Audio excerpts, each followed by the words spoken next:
There must be lots of differences between the exploited today and 20 years ago. There is. Yeah, we're older. I'm nicer.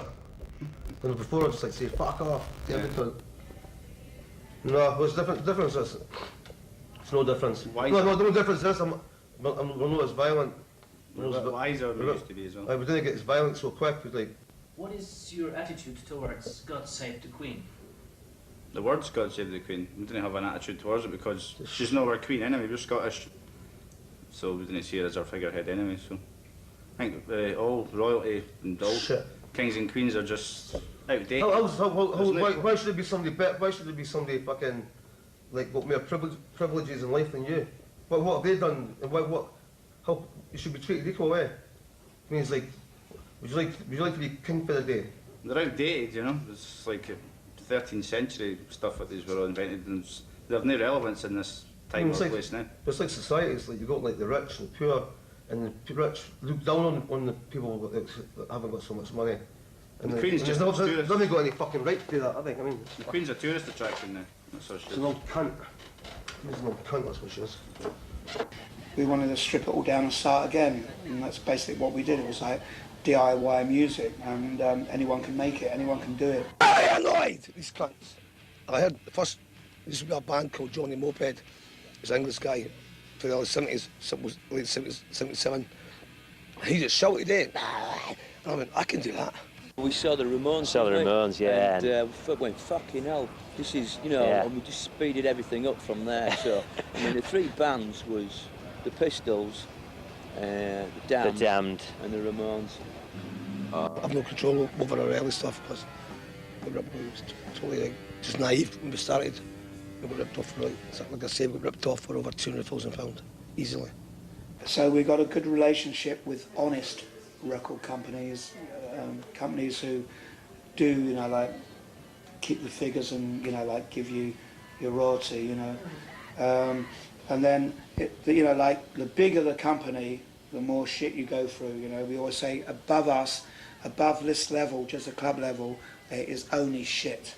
You know, above us is just bullshit and lawyers and that garbage and everyone, you know, just aiming to get their slice of the cake. So we want to keep it little and like a little cottage industry, like we say in England, and keep the money for ourselves. And we'd rather have a hit T-shirt than a hit record. Captain Sensible had a song called Happy Talk. Don't even remember it. Happy, happy. Well, this guy offered me like fucking thousands of pounds to do stuff like that, and I told him to fuck off. Like a paradox.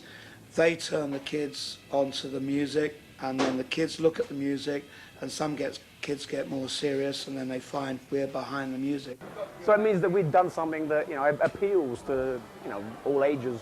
You know, it's not just stuck back in, you know, 1980 or anything like that. I mean, it's got some kind of life to it, you know. Action! Are you ready?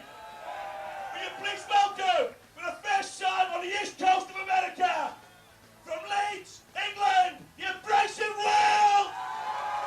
There's massive amounts of kids coming to these shows, and even the older guys, there's a lot of guys there our age and even older. It's a mixed audience. It's a mixed audience from 16-year-olds all the way up. Anarchy and rebellion, and they're going to bring down the government and all that. I don't think really much came out of that, but what did come out of it was a lot of great bands. No, Maggie Thatcher, she was a total cunt, but she kept punk going for 10 years, because we had things to argue about. Right, it's true. And then for about 5 years, we had nothing much to complain about. And then we had Tony Blair, and then we had George Bush, and now we could write a new album. Than ever, punk is relevant. Punk is your early warning system. If you don't listen to what the kids in the street are saying, then you are in danger. Because, you know, we still play. I don't know if the original ideology, if there was such a thing, is still relevant. We were unemployed. If we didn't have had the band, we'd have been just kicking around the streets, having nothing to do. And I mean, I said it before, I'd have been in Nick me, you know, I'd have been stealing and, you know, no money, nothing to do. And the band just give us a focus.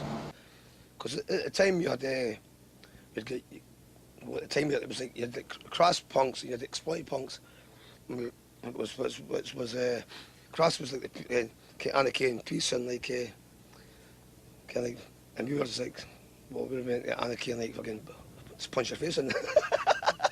We're never afraid to experiment, try something new. I think that's the problem with a lot of bands. They get, punk bands in particular, they get stuck in this niche, and you know they can't break out of it either, but they don't want to, or they're perhaps somewhat limited, you know, in creativity.